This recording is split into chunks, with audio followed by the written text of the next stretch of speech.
Hello friends, welcome back to the channel. So guys, आज की video में बात करेंगे सागर सीमेंट्स के बारे में। आज निफ्टी यहाँ पे रेड में क्लोज हुआ था। यहाँ पे आपको सारे ही इंडेक्स नेगेटिव में दिखाई देंगे, रेड में दिखाई देंगे। निफ्टी यहाँ पे लगभग 0.64% तक टूटा था। आज दिग्गज स्टॉक्स ऑलमोस्ट फ्लैट थे या फिर रेड में क्लोज हुए थे बिकॉज एफआईआईज और डीआईएस ने काफी ज्यादा हेवी सेलिंग की थी यहाँ पे। बट इन सब के बावजूद आप देख सकते हैं ये स्टॉक आज के दिन लगभग 10% तक चढ़ा है और कल के दिन ये स्टॉक लगभग 20% तक भागा था। तो अगर बस 2 दिन का इसका रिटर्न देखे तो आपको ऑलमोस्ट 34-35% का रिटर्न यहाँ पे दिख सकता है। सो इस रैली के पीछे, स्टॉक के इतने भागने के पीछे वजह ये है कि यहाँ पे स्टॉक स्प्लिट आया हुआ है। तो ये न्यूज़ 2 दिन पुरानी है तो इसमें कोई नई बात नहीं है।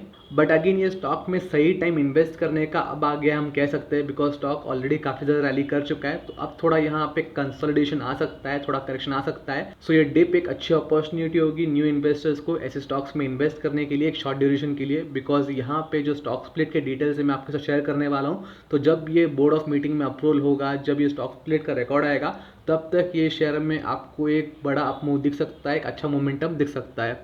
और बस यहाँ पे स्टॉक स्प्लिट नहीं बल्कि इसके फंडामेंटल्स, फाइनेंशियल सारी चीज़ें स्टॉक को सपोर्ट कर रहे हैं। तो हम ये सारी चीज़ें आज की वीडियो में यहाँ पे डिस्कस करने वाले हैं। And at the end of the video यहाँ पे रिस्क टू रिवॉर्ड रेशो क्या है, कितने यहाँ पे कॉन्स दिखाई दे रहे, कितने यहाँ पे प्रोस दिखाई दे रहे, ये सारी चीज़ें हम आज की वीडियो में डिस्कस करने वाले हैं। सबसे पहले नजर डालते हैं स्टॉक स्प्लिट के अपडेट को लेकर, जिस वजह से शेयर यहाँ पे 30% के ऊपर भागा है 2 दिन में। तो आप यहाँ पे देख सकते हैं meeting of board of director of a company will be held on Thursday 1 जुलाई। ये डेट आपको याद रखनी है। To consider a proposal to subdivide split the face value of equity share of a company from ₹10 each into an appropriate amount। Currently stock का face value 10 रुपये। तो यहाँ पे स्प्लिट के बाद एग्जैक्टली कितना यहाँ पे फेस वैल्यू होना चाहिए, स्प्लिट का रेशो क्या होना चाहिए, ये लोग 1 जुलाई को मीटिंग जो करेंगे उसमें यहाँ पे डिस्कशन होने वाला है। तो 1 जुलाई के लिए आज लगभग 15 दिन बाकी है। तो इस बीच ये स्टॉक में आपको हल्का फुल्का कंसोलिडेशन करेक्शन दिख सकता है। तो एक अपॉर्चुनिटी हो सकती है ऐसे स्टॉक्स में इन्वेस्ट करने के लिए जिसका आपको पता है कि आगे कॉर्पोरेट एक्शन आने वाला है और एक अच्छा मोमेंटम भी आगे दिख सकता है।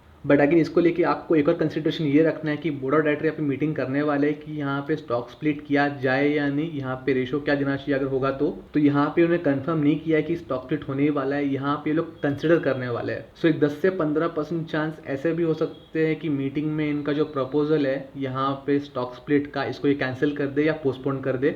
हमने ऐसे भी होते हुए पास्ट में देखा है। और अगर ऐसा होता है तो ये स्टॉक में आपको हल्की सी गिरावट दिखाई दे सकती है। तो आप इस प्रोबेबिलिटी को भी आपके साथ पकड़ के चलिएगा। बट अगर वाइस वर्सा यहाँ पे स्टॉक स्प्लिट को अप्रूवल मिलता है तो आपको एक नया अपमूव इस स्टॉक में आगे दिख सकता है। एंड जैसे कि हमेशा कहता हूँ, बस कॉर्पोरेट एक्शन को देखिए किसी स्टॉक में इन्वेस्ट नहीं करना चाहिए, उसके फंडामेंटल्स भी चेक करने चाहिए। कॉर्पोरेट एक्शन एक एडिशनल बेनिफिट होता है एक स्टॉक को लेके अगर उसके फंडामेंटल सही हो तो। अगर मार्केट कैप की बात करें तो लगभग 2687 करोड़ का मार्केट कैपिटलाइजेशन है, यानी कि छोटा शेयर है, छोटा मार्केट कैपिटलाइजेशन शेयर का। करंटली प्राइस चल रहा है शेयर का लगभग 1141 का। इसका बुक वैल्यू लगभग 413 का, यानी कि बुक वैल्यू से डबल से ज्यादा रेट पे ये ट्रेड कर रहा है। 2 दिन पहले तक ये स्टॉक लगभग 800 के प्राइस पे ट्रेड कर रहा था। बट इस स्टॉक स्प्लिट के न्यूज़ के आते हुए ये स्टॉक ने बड़ा जंप लिया है, ऑलमोस्ट डबल हो गया है कह सकते हैं। तो इसका जो बुक वैल्यू है और करंट प्राइस है उसमें लगभग डबल का डिफरेंस है हम कह सकते हैं। डिविडेंड डील काफ़ी कम है बिकॉज कंपनी डिविडेंड कुछ खासा देती नहीं है।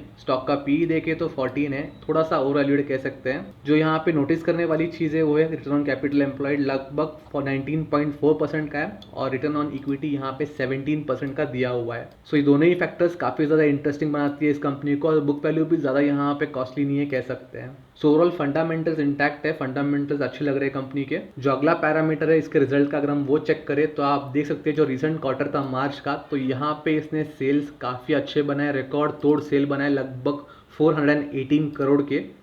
इतना सेल पहले इसने कभी भी दिया नहीं है इसके 12 क्वार्टर के हिस्ट्री में। यहाँ पे एक्सपेंसेस, डेप्रिसिएशन, इंटरेस्ट, ये सारी चीज़ें यहाँ पे एडिंग करने के बाद, टैक्स वगैरह निकालने के बाद आपका जो नेट प्रॉफिट यहाँ पे बनता है लगभग 50 करोड़ का है। पिछले 3 क्वार्टर से कंसिस्टेंटली ये यहाँ पे 50 करोड़ का प्रॉफिट बनाते आ रहा है। तो इस बार भले ही यहाँ पे इसके सेल्स बढ़ गए थे, स्टिल इसका जो नेट प्रॉफिट है 50 ही रहा है यहाँ पे। और उसका रीज़न है कि यहाँ पे इसके एक्सपेंसेस काफ़ी ज़्यादा दिखाई दे रहे हैं, उस वजह से इसका जो नेट प्रॉफिट है यहाँ पे एडजस्ट होकर आपको 50 का दिखाई दे रहा है। स्टिल अगर आप इस नंबर को कंसिडर करोगे तो यहाँ पे आपको 150 करोड़ दिखाई दे रहा है पिछले 3 क्वार्टर में। तो यहाँ पे ये जो प्रॉफिट दिखा रहा है 50 करोड़ सा कंसिस्टेंटली, पहले कभी भी इसने इतना दिखाया नहीं है।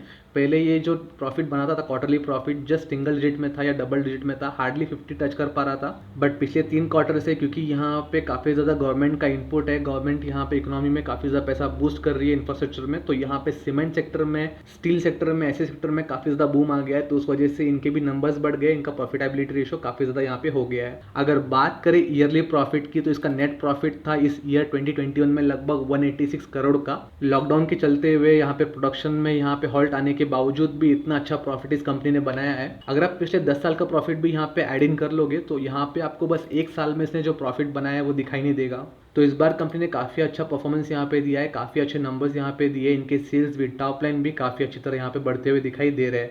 और इसी के चलते हुए इसका जो अर्निंग पर शेयर है लगभग 79.16 पे आ गया है।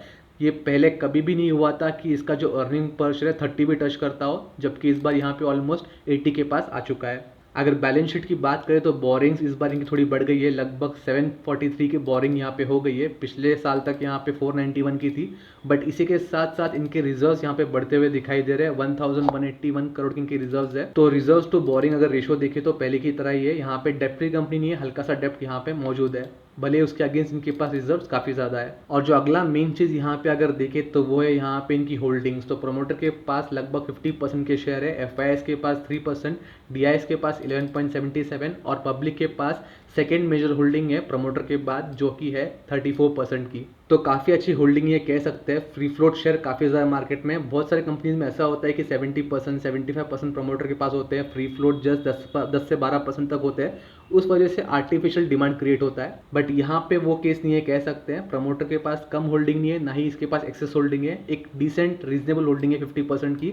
और इसी के साथ साथ मार्केट में जो फ्री फ्लोट शेयर चल रहे हैं 50% का, तो यहाँ पे जो है डिमांड और सप्लाई में काफ़ी ज़्यादा डिफरेंस नहीं है। तो जो भी शेयर के वैल्यू में इम्पैक्ट पड़ रहा है वो एक्चुअल डिमांड की वजह से, ना कि आर्टिफिशियल सप्लाई कम करने की वजह से।